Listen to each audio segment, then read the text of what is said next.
မိသားစုတစုလုံးညစာစပွဲမှာအတူတူထမင်းစားနေကြတယ်အသားဟင်းတပွဲပဲရှိခဲ့တယ်ကောင်မလေးကလက်လန်းပြီးတစ်ဖက်ယူလိုက်တယ်လူတိုင်းကသူမကိုစိုက်ကြည့်နေတယ်ဒီမိသားစုမှာသူမကအသားစားခွင့်မရှိဘူးဒါကြောင့်သူမကအဲ့ဒီအဖက်ကိုမလိုမလားနဲ့သူမဖွားရဲ့ပကံထဲထည့်ပေးလိုက်တယ်ပြီးတော့မျက်စိတမိတ်အတွင်းသူမကနောက်ဆုံးဖက်ကိုဆွဲယူပြီးပစက်ထဲထိုးထည့်လိုက်တယ်သူမဖွားကသူမကိုချက်ချင်းစူပူချင်းမောင်းတယ်တကယ်တော့ကောင်မလေးအန်နာကအတိတ်ကိုအချိန်ခီးသွားခဲ့တဲ့ခေတ္တဝိညာဉ်တစ်ယောက်ဖြစ်တယ်သူမကဒီဆင်းရဲတဲ့73ယောက်ရှိတဲ့မိသားစုကိုကြည့်လိုက်တယ်နေ့တိုင်းအလုပ်လုပ်ဖို့အတင်းကြက်ခိုင်းခံရတယ်မကြာခဏဗိုက်စာနေရတယ်ဒီနေ့သူမဖွားကသူမရဲ့အကြီးဆုံးဦးလေးရဲ့မိသားစုအိမ်ပြန်လာလို့တက်တက်အချိန်ကြာကြီးဝတ်ထားခဲ့တဲ့ဝတ်သုံးထက်သားချို့ကိုနောက်ဆုံးမှထုတ်ယူခဲ့တယ်စပွဲပေါ်ကအမျိုးသမီးတွေအတွက်၃ဖက်ပဲရှိခဲ့တယ်တစ်ဖက်ကသူမရဲ့မိခင်ဘက်ကမိသားစုကိုလာလေတဲ့သူမဝမ်းကွဲလီစာအတွက်တစ်ဖက်ကအဖွားအတွက်တတိယဖက်ကအန်နာအတွက်ပါအန်နာကသူမဖက်ကိုစားလိုက်တဲ့အခါသူမဖွားကသူမနာခေါင်းကိုလက်ညှိုးထိုးပြီးစူပူချင်းမောင်းတယ်စူပူချင်းမောင်းပြီးနောက်သူမကအမှန်တရားကိုဖော်ထုတ်ပြောကြားခဲ့တယ်အန်နာကလက်ထက်ချင်းခံရတော့မှာပါသူမရဲ့အကြီးဆုံးဦးလေးကသူမရဲ့အိမ်ထောင်ရေးကိစ္စအတွက်အထူးတလဲပြန်လာခဲ့တယ်အပေါ်ယံမှာတော့သူကအန်နာအတွက်မိသားစုကောင်းတစ်ခုရှာပေးနေတယ်လို့အခိုင်အမာပြောခဲ့တယ်ဒါပေမဲ့တကယ်တော့ဒါတွေအားလုံးကငွေသား900အတွက်ပါသူမကိုတင်ချိုင်းကူတစ်ခုမှာစတေးခံဖြစ်ပိုးကြမှာပါအကြီးဆုံးဦးလေးက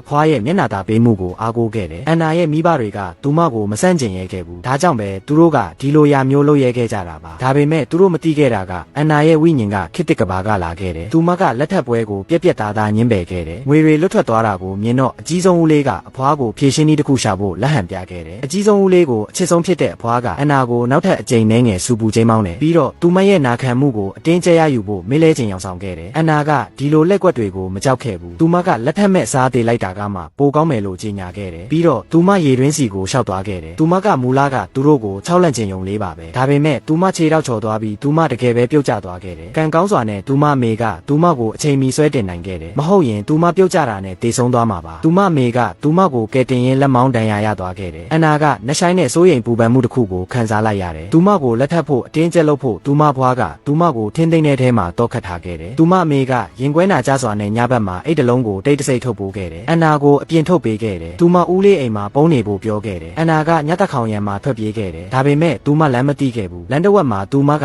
ဒဏ်ရာရနေတဲ့အမျိုးသားတစ်ယောက်နဲ့ကြုံတွေ့ခဲ့ရတယ်သူမချင်းကပ်ဖို့တောင်မလုံနိုင်ခင်မှာပဲသူတတိလက်မင်းမျောသွားခဲ့တယ်အန်နာကထွက်သွားခြင်းခဲ့တယ်ဒါပေမဲ့အမျိုးသားကတစေလိုဖြစ်နေပုံပဲသူမပသွားသွားသူပေါ်လာခဲ့တယ်ပြီးတော့သူနောက်တစ်ကြိမ်မင်းလဲသွားခဲ့ပြန်တယ်အန်နာမှာသူ့ကိုကူညီဖို့ကလွယ်ပြီးရွေးချယ်စရာမရှိတော့ဘူးသူမကသူ့ရင်ဘက်ကိုအချိန်ကြာကြီးဖိနှိပ်ခဲ့ပေမဲ့ဘာတော့ပြန်မှုမှမရှိခဲ့ဘူး CPR လုပ်ဖို့ပြင်ဆင်ရင်သူမပတ်ဆက်ချင်းတေးဖို့ကိုင်းညွတ်လိုက်တဲ့အခါအမျိုးသားကရုတ်တရက်နိုးလာတယ်သူမကိုလေဘင်းညစ်ဖို့စ조사ခဲ့တယ်အန်နာကသူ့ကိုကယ်တင်ခဲ့မှန်သူတီးလိုက်မှသာသူလွတ်ပေးခဲ့တယ်စကားပြောပြီးနောက်သူတို့နှစ်ယောက်လုံးကန်ဆိုးတဲ့အခြေအနေတွေမှာရှိနေမှန်တွေ့ရှိခဲ့ကြတယ်အမျိုးသားရဲ့နာမည်ကဂျက်ဖြစ်တယ်သူကလိုက်လံတက်ဖြတ်ခံနေရတယ်သူ့ရဲ့ဘသူပဲဝါဆိုတာကိုဝတ်ထားဖို့လိုအပ်ခဲ့တယ်ဒါကြောင့်သူကအန်နာကိုသူမရဲ့အိမ်ထောင်ရေးပြဿနာမှာကူညီပေးဖို့သဘောတူခဲ့တယ်အန်နာကဘာမှမဖြစ်ခဲ့တယ်လို့ဟန်ဆောင်ပြီးအိမ်ပြန်လာခဲ့တယ်သူမဖွားကသူမကန်ကြမာကိုလက်ခံလိုက်ပြီလို့ထင်ခဲ့တယ်နောက်တစ်နေ့မှာအောင်သွဲကသူမကိုလာခေါ်ခဲ့တယ်ရုတ်တရက်ဂျက်ကကလေးတစ်ယောက်ကိုချီပိုးပြီးပေါ်လာခဲ့တယ်သူနဲ့အန်နာက3နှစ်ကြာအတူရှိနေခဲ့ကြောင်းတိတ်တဆိတ်ချင်းချင်းတစ္ဆာဆိုခဲ့ကြောင်းနဲ့ကလေးတစ်ယောက်တောင်ရှိနေကြောင်းအခိုင်အမာပြောခဲ့တယ်သူက